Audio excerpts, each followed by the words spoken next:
yung topic natin ay paano tayo gumawa ng floating island. Ayan, so start na po natin. Close ko lang po itong mga item na nandito. Pwede tayo mag-log. First thing na kailangan gawin ay siselect ko po ito. So, pili lang po kayo ng mountain. Any mountain po. Ayan. Click selection.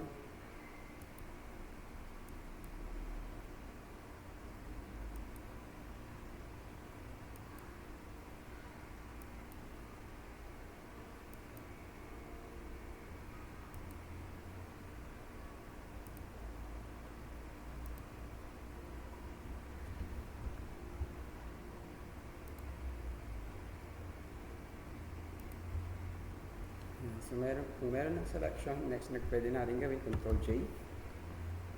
Next, make a new document. Gagawin ko siya sa A4 size. Ayan. So, we'll name it. Save as ko muna para mag-save siya sa, save natin sa PC. Sa Mati Session.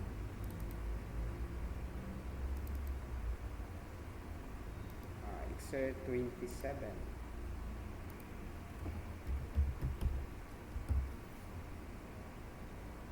Floating island.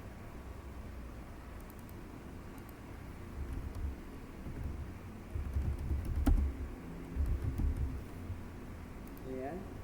Next ay transfer ko na po dito. Ito yung ano po. Ayan. Alright. Sishrink ko siya. Control T to transform. Sishrink ko siya sa maliit. Then, rotate ko lang siya. Click. Ayan. Next, punta ako ng, shrink ko lang ng konti, masyadong malaki. Punta ako ng warp. Warp ko siya. Ayos ko. Ayos ko lang nung na ganyan. Kasi patulis. Ayan. Well, depende pa rin yan kung ano yung gusto niyo. Pero sa akin, gusto ko mga ganito. Ayan.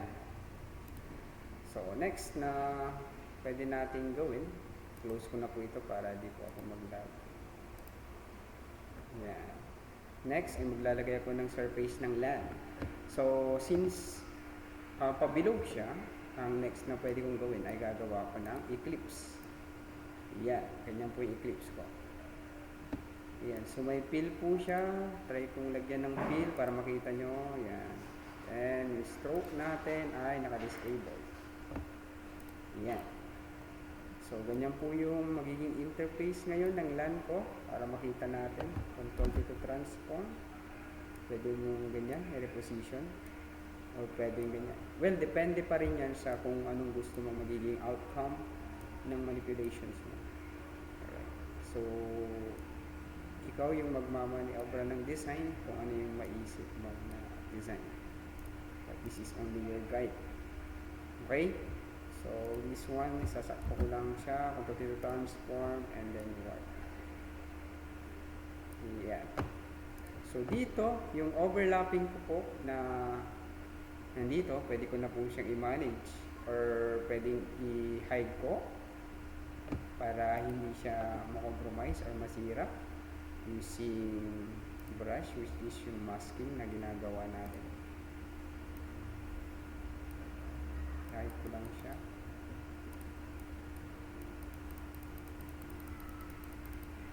Ayan. Alright. So, next na pwede kong idagdag sa kanya ngayon ay pwede ako magdagdag ng pwede natin idagdag. So, anything. Lalagay ako ng surface niya. Ayan. So, anong gusto natin na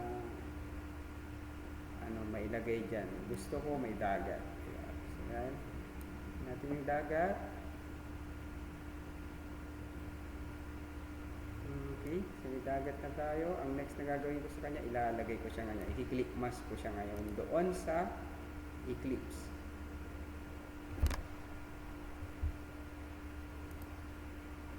Ayan. Control to transform. Kung gusto yung nakalabas yung mga tao dyan, pwede rin po. Alright.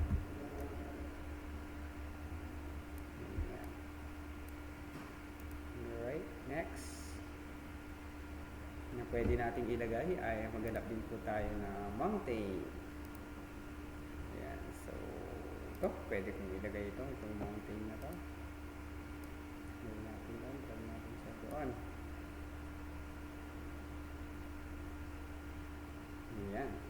So, dito, pili lang ako ng mountain dyan. Specifically, yan, select lang ako dyan. Ganyan lang guys. Yan. Control J. Delete natin yung original. And then, Control T to transform. Oops. Select natin to. Bababaan ko ng resolution guys kasi naglalag na po yung ano ko, 150 lang. Para mas hindi mag-lag po si Photoshop. Then, Control T to transform. Yan. Next, i-manipulate ko sila ngayon dyan. Yan. Work, using work. Yan.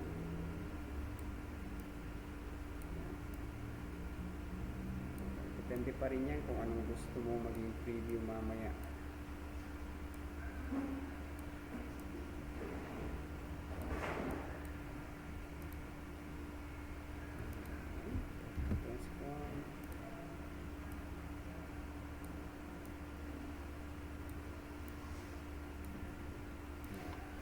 So, once na naayos mo na, ang next na pwede mong gawin, dyan lang yung nagtatrabaho yung mga masking. Pwede mong itago yung mga hindi na relevant na parts.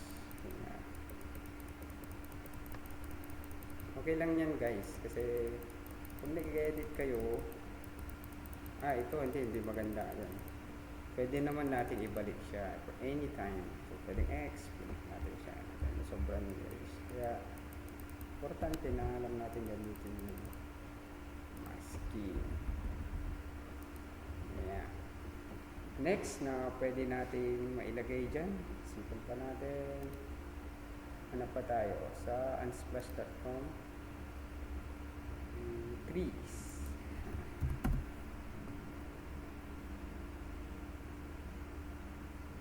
Yan, pwede nag-get natin ng trees.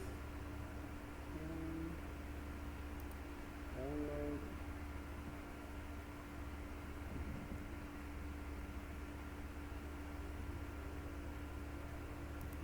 Tapos na siya, drag natin siya sa Photoshop. Lalagay natin siya sa new tab para di masyadong maglag. Kasi naglalag na yung ano eh. Basta higher resolution po ay talaga maglalag po yun. Next ay mag-erase tayo ng background, which is yung natakal natin sa Tailing the Sky, activity number 20. So, punta tayong channels. Next, hanapin natin yung blue channels. Yan. Next, duplicate natin yung blue channels. Next, hanapin natin ang levels. Control L. And then, adjustan natin ito. Na-adjustan natin yung intensity ng dark at intensity ng light. Yan. Yan. Kailangan ma-separate natin yan.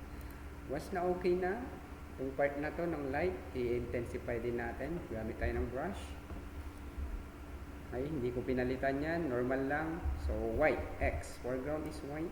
Kulayan natin yan na white.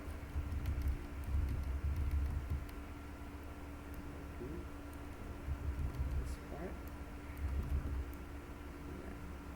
Oops. Sumasama po yung ibang portion. Hindi lang natin. Sitan.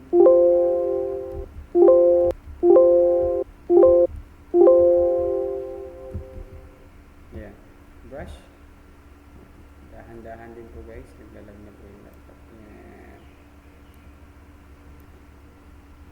Yeah. So pag lalapit ka dito, kailangan naka-overlay ka ngayon. Overlay. Lahat ng white, pag brush mo dito, mag-overlay lang siya sa white. Hindi siya sa black. So, ganun din dito. Intensify lang natin yung white. Then dito sa ilalim naman, ang i-overlay natin is black. So, black naman yan. Intensify natin si black. Kasi once na naka-white yan, sasama po yan sa selection natin. Which is natakal ko na rin po yan sa removing the sky. Once na okay na, hold control, click, then next, pwede na natin i-delete po ito. Once na delete na, punta na tayo sa layer, and then pwede na tayong mag-mask. Pagkatapos mag-mask, invert natin selection, control I. So ito na siya ngayon. So pwede na natin siya ngayon ilagay po doon sa floating island na ginagawa natin. Yan. Invert smart object ko siya para hindi siya ma-compromise. So ito transform, then scale down natin.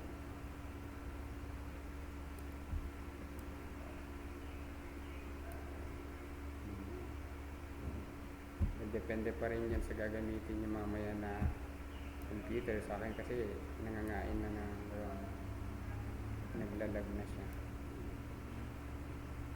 So ikakat ko na muna by this time kasi mahaba na po.